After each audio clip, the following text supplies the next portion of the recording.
अगर आप कुंभ जा रहे हैं तो कम से कम 3 दिन के लिए जाएं। सभी अखाड़े तो वहां 48 दिनों तक रहते हैं क्योंकि वो साधना के लिए आए हैं। आप पूरे समर्पण के साथ बैठें और बस महामंत्र का जाप करें 21 मिनट।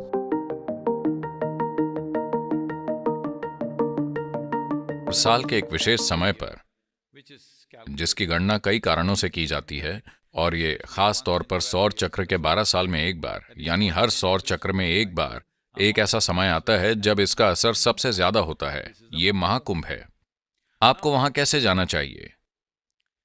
आपको वहां 48 दिन रहना चाहिए और साधना करनी चाहिए। यही वजह है कि ये सारे अखाड़े वहां जाते हैं। लेकिन आज ज्यादातर नहीं, लेकिन बहुत सारे लोग वहां पर्यटक की तरह जा रहे हैं। वो वहां नागा बाबाओं को देखने जा रहे हैं। और कुछ लोग, ओ ये आदमी तो बड़ा विचित्र है। कुछ विचित्र नहीं है, उसने बस कपड़े नहीं पहने, बस इतना ही। मेरे ख्याल से अपने कपड़ों के नीचे हर कोई नंगा है। हेलो? लेकिन लोग उसे ऐसे देखेंगे जैसे वो कुछ और ही है। नहीं, वो एक सामान्य व्यक्ति है जो अपनी साधना कर रहा है और उसे इसकी परवाह नहीं है कि वो कैसा दिखता है। लेकिन आप देखना चाहते हैं। तो मैं कह रहा हूं कि जो पवित्रता पहले हुआ करती थी, उससे स्थिति बदल गई है। लेकिन प्राकृतिक स्थितियां नहीं बदली हैं, सामाजिक स्थितियां बदल गई हैं। लोगों में एक स्तर की अपरिपक्वता आ गई है। वो वहां बस इसलिए जा रहे हैं। उनमें से कई सिर्फ तस्वीरें लेना चाहते हैं। आपको देखना चाहिए कि कितने लोग वहां बैठे नागा बाबा के साथ सेल्फी लेना चाहते हैं। ये पागलपन है। खैर जो भी, लेकिन एक सांस्कृतिक घटना के रूप में यह धरती पर सबसे जबरदस्त चीजों में से एक है, क्योंकि पिछले कुंभ, महाकुंभ में 2013 में शायद मकर संक्रांति का दिन था। यह महत्वपूर्ण दिनों में से कोई एक था। वहां एक दिन में 4 करोड़ लोग थे। 4 करोड़ लोग एक दिन में, और सब कुछ आसानी से चल रहा था, बिना किसी हंगामे के, बिना किसी परेशानी के, कुछ भी नहीं। बहुत सरलता से और बढ़िया। पुरुष, महिलाएं, बच्चे, सभी तरह के लोग एक ही स्थान पर, 4 करोड़ लोग। और ये अच्छी तरह से मैनेज हो गया।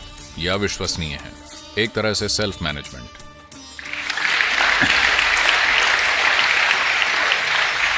So, leaving those aspects, how to make use of it?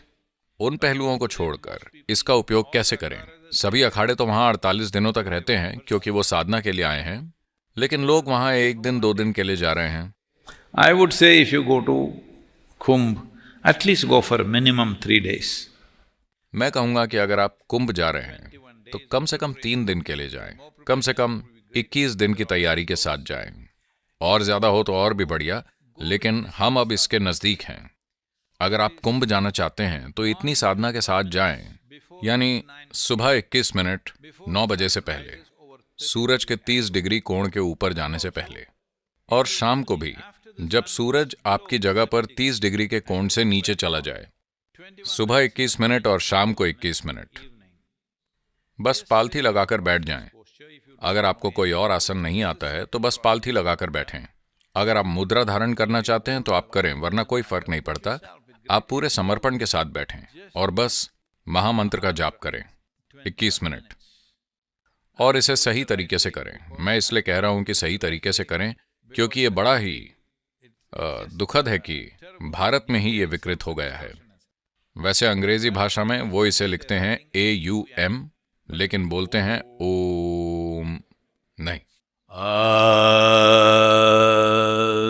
नमः शिवाय।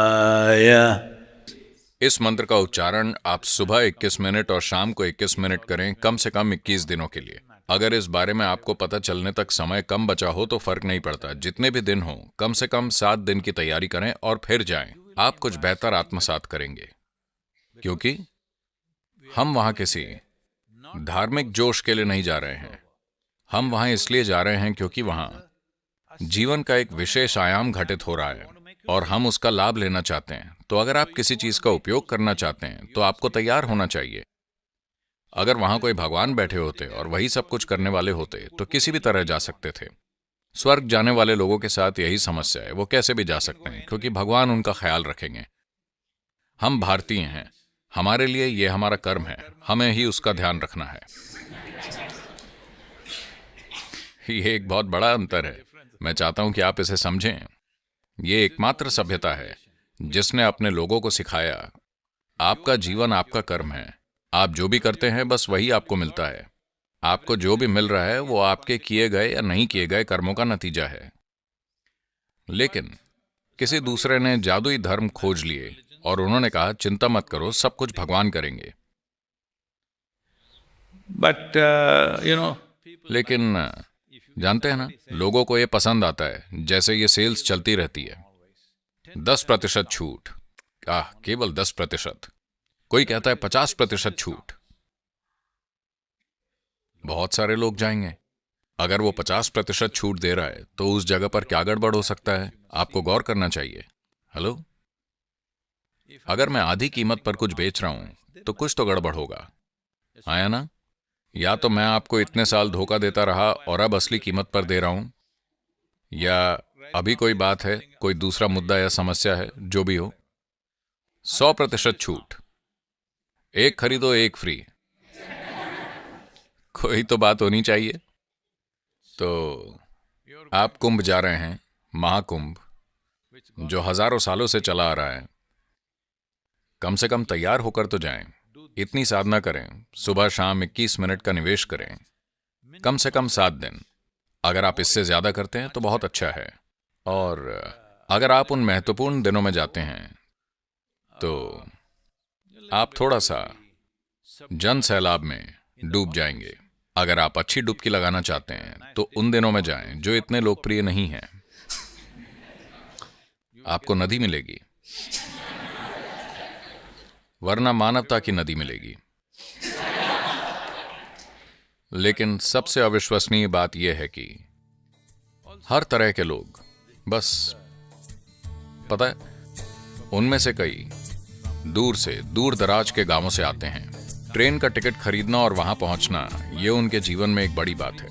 उनमें से अधिकांश उन 2-3 दिनों के लिए अपना खाना पैक करके लेकर आए हैं। वो अपनी टोकरियों से खाना निकाल कर खाते हैं, क्योंकि वो रेस्टोरेंट में खाना नहीं खा सकते, ये उनके लिए बहुत महंगा है, या जो भी वजह हो। सिर्फ ट्रेन का टिकट खरीदना, अपनी बूढ़ी माँ और अपनी पत्नी और बच्चों को साथ लेकर वहां आना बहुत बड़ी बात है। तो उनके पास कोई कमरा नहीं है, कोई आलिशान टेंट नहीं है, कोई होटल नहीं, कुछ भी नहीं है।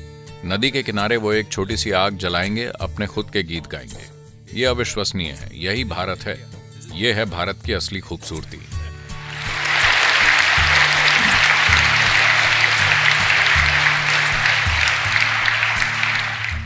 ये एक शानदार दृश्य है, सांस्कृतिक दृश्य। और अगर आप साधना के लिए वहां जा रहे हैं तो तैयारी करके जाएं, वो सबसे बढ़िया होगा।